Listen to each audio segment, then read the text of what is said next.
Passing on generational wealth. This is super, super important. Why is this important? Is one is for you to acquire, just how we talk about the different quarters in our lives. Acquire all the knowledge. Now, what do you do with this knowledge?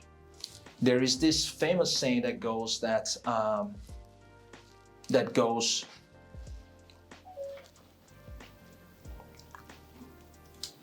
poverty, or should I say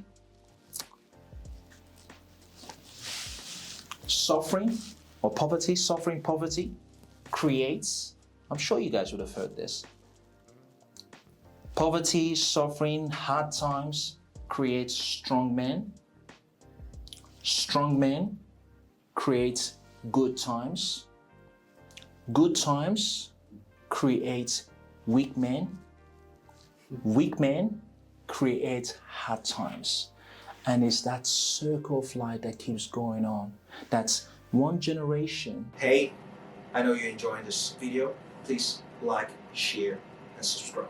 Thank you. Because this is legacy we're talking about. This is legacy. And that's when we go back to what we talked about, which is generational wellness. It's not just about, there you go, this is a portfolio of 50 buildings. Go for it. They will destroy that in that generation, even if it lasts their lifetime. The next generation will not get anything from that. Because why? They lack the ability to be able to sustain, maintain, and grow that wealth. Because it's not just about, oh yes, we got the wealth and we'll pass on the wealth. Generational wealth means that wealth keeps growing each generation.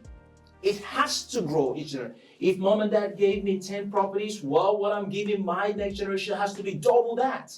What they're giving their next generation has to be, because guess what? Mom and dad passed on this knowledge to me based on their limited resources, comes down to based on technology, and we know the world keeps getting advanced and advanced and advanced. Based on what mom and dad has passed on to me, that's my starting point compared to what mom and dad's starting point was. I've got that which is that in addition to the new found knowledge of God. Well, guess what? That's going to propel the wealth for the next generation. So that's always the game. The power of legacy, the role of education, the role of estate planning, financial educational workshop, creating family constitution, mentorship and guidance, encourage philanthropy.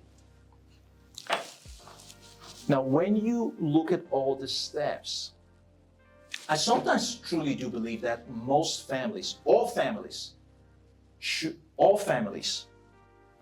run their home like a corporation. I strongly do believe that.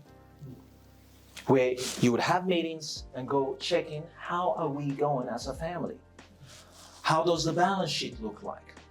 How does our learning look like?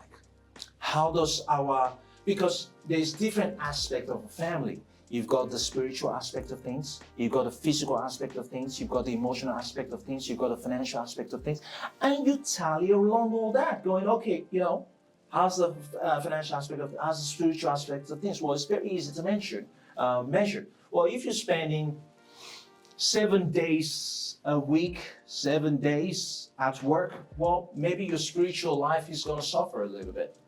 Maybe your friendship is going to suffer a little bit. Maybe your marital status will suffer a little bit. Then that's where you go back and check and go, okay, all right, maybe I need to balance a little bit more on this. That's why those check-in is super important. And having a mentorship, I truly believe that any parent that has a child, start really thinking about mentoring them. You start off mentoring them and strategically take them to places where you want them to listen to things from somebody else, because we all know we will listen to someone else than our own. Just let's use my father as an example. I could literally tell my dad something like, now, Dad, do this. He won't take me serious. Hey, I know you're enjoying this video. For any inquiries and mentorship opportunity, which I would be really looking forward to working with you, in this description below, you can get all my details, and I look forward to working with you soon. But I would get somebody else say the same thing that I said, and you go, yeah, that makes sense. Literally, you would say that. But I understand. I'm a father now. I understand, I totally understand. So what I strategically do, if I want any of my loved ones to do something, I don't tell them. Take them to the specialist. Have this conversation. Don't tell them. I don't do it. So for those of you that have got kids, definitely really consider mentorship and guidance. You can be the mentor for them. Once they get older, get them into the habit of always having a mentor. Guys, I did not get to where I am today just based on my own knowledge. Most of all the stuff I know today, I borrowed it from someone. And I still have a mentor. And I hope till I die, I will always have a mentor. And the plan is to consistently keep improving and growing the amounts I spend on mentorship every year. That's part of my goal. If I spent 20,000 2 years ago, I want to be able to double that. I want to be able to double that because there's always greater and better mentors depending on what you're trying to achieve. Because if I'm going, okay, all right, I'm trying to build a casino, I'm going, you know what? I want to go maybe get James Parker as a mentor. Because he can basically fast track that process for me. But if I'm to get James Parker as a mentor, obviously that's going to be very expensive, and I have to obviously prove to him why should he consider mentoring me.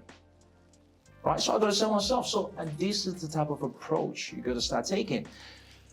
Don't have a poor mindset and go, oh no, I don't need a mentor. Only poor people will say that. Please do not. We all need our mentor. Just the same way our parents, we all started off with our parents as our mentor.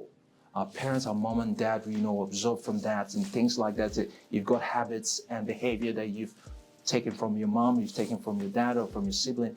You need to be very strategic in terms of what sort of habits you start taking moving forward. That's why you strategically say, you know what, this person, yes, you're the one I want to listen to, and I will pay you for your time.